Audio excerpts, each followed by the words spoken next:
perils of dating apps like Tinder are making themselves known. I'm talking robbings and rapings.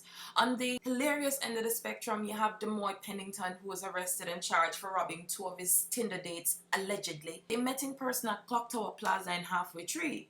Afterwards, they drove to Stony Hill and stopped at a convenience store where Pennington told the complainant that he was thirsty and asked her to buy him a bottle of water. The woman exited the vehicle, leaving her handbag on the back seat containing $12,000 cash, her NIS TRN, passport well branded up with American Visa, bank cards, driver's license, and 3 cell phones valued at 87 grand. After returning from the store with his $100 bottle of water, she realized that Pennington had made great his escape. Skr, skr. On a separate occasion, with a separate woman, and using the same thirsty techniques, he made off with $1,000 US, a pair of $50,000 glasses, cell phone, laptop, and of course, the lucky bastard got $57,000 cash. I don't know if the online environment has made the criminals more lazy or if they've simply adapted to the current hunting grounds, as a part of me blames the victims for being so easily tricked. It makes me wonder if it's innocence, naivety, desire, or desperation that disarms a woman to a stranger like this. Have you any idea how many restaurants and bars you have to drive past to get from Clock Tower to Stony Hill? What in God's name were they going to Stony Hill to do? It seems that Mr. Pennington made a judgment call and decided to say the stolen goods were the goodies he lusted after most strongly. On the loop from June 2021, we hear about another case in St. Catherine, this time brought to you by dating app Badoo. According to police sources, sometime after the woman had been interacting with the man on the app, she went to visit him in Riverdale. While there, the man reportedly pulled a gun on this woman and dragged her into the bushes where he sexually assaulted her. Why the bushes though? I bet you said this blowout demon never did even live a blowout Riverdale. He was also robbed of her valuables, but was later released. So stealing vagina wasn't enough. I'm sorry you got violated, but I wonder what was happening at this house. And what was the intention after arriving? Why were you going there? Don't misunderstand me. No woman should ever have a weapon pulled on her over vagina. But before he revealed himself to be a gun-toting, bush-raping, valuables thieving, deserve to get tied up and beat monster, which lips were you expecting to do most of the talking at his house in Riverdale? This one is from The Observer in June 2022, and it tells about an incident in St. Catherine. It seems that O'Shane Lovell went on a date with a woman visiting from the United States. At the end of the date, Lovell allegedly took the woman to his home in Spanish Town, where he held her down in his car and raped her. He then allegedly took the woman from the car and into the home, where he proceeded to rape her again. And again, I'm sorry for you, girl, but what were you going to his house for? You don't know him. So I know you didn't leave nothing there. So here goes the story that started my whole plethora of emotions. In the Gleaner last Sunday, I read about a woman, a US student if memory serves, who was beaten and raped on her first in-person date in a guest house. Have you ever heard of the term, this is not a love song, this is a fluff song? Well, this sounds like it went down in a fluff house, known in some circles as a fluff shop. The hell was she doing there with this man? Granted, he was taking all sorts of back roads. You know how Kingstonian men love to take them shortcuts. One of the most bewildering date rape tales in this same Gleaner article, and really one of the most bewildering I've heard in a long time. A woman finally met a man after 6 months of dating online. According to the story, they met downtown, where he immediately came on so super strong, professed his love within 15 minutes, declaring that she must meet his mother. So they hop in a taxi, rode off to Vineyard Town, where the glowing bride-to-be was taken into a house. This guy starts calling his mother, and when there's no response, he turns like a flash and rapes her with a knife to her throat. The poor thing was so shocked by the whole situation that she could only cry in disbelief. And my heart really goes out to her, because if that were me, my nerves would be shot forever and ever, amen. This is the part that I don't find at all laughable. The broken people that emerge from these harrowing ordeals. But I still can't shake the voice screaming in my head, why would she go off with a stranger? Desire or desperation? Or some of both?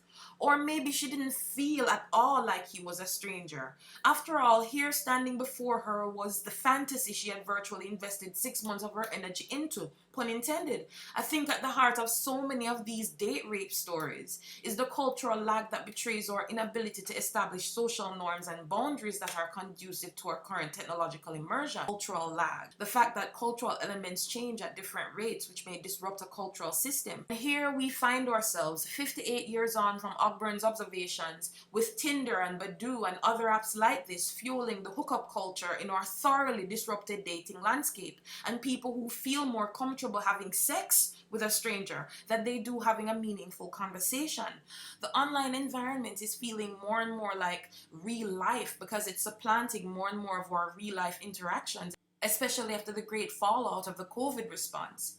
Is there so great a difference between the love and the brain after 6 months in a virtual versus real reality relationship?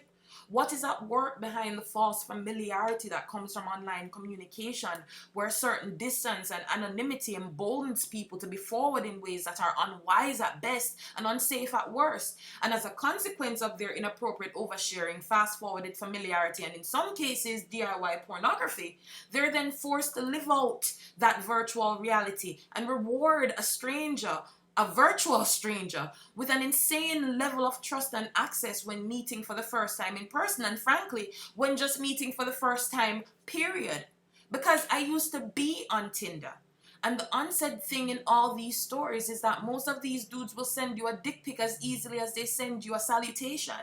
GM, not just a car, also a fluff boy greeting. And some of these women are just as quick with the slackness. Recently, let's call her friend of mine that we'll call Rhonda for the purposes of this semi-snitch session, met a man online through a friend of her friend who happens to be our friend.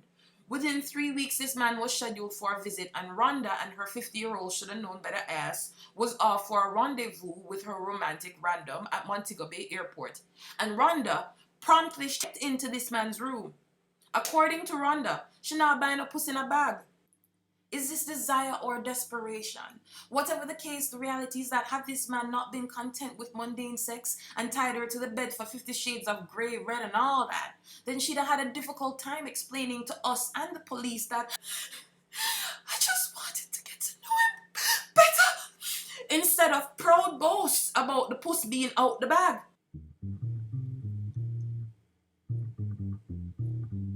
You go into the store to get him a bottle of water, so obviously wherever you were going, your final destination wasn't even somewhere where you could sit down and eat and drink. They're gonna cancel my ass. What were you going to Stony Hill for? Not even a meal? Didn't even feed a food, brethren? I just wanted to get to know him better.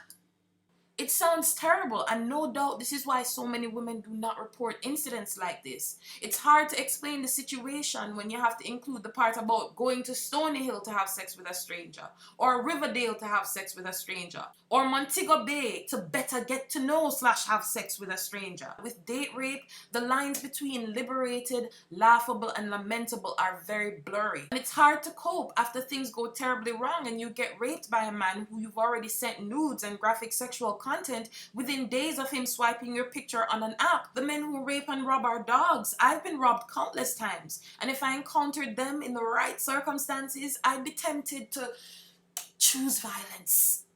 But tiptoeing around my judgments won't stop them, and so I hope some women watching this might adopt certain precautions and hopefully skip some avoidable trauma, my laughter, and my pity. Here are Crystal C's 10 steps for skirting some mess. Exercise some self-control and keep the conversations clean. Meet them somewhere public, somewhere close to home, somewhere you know and where you're known.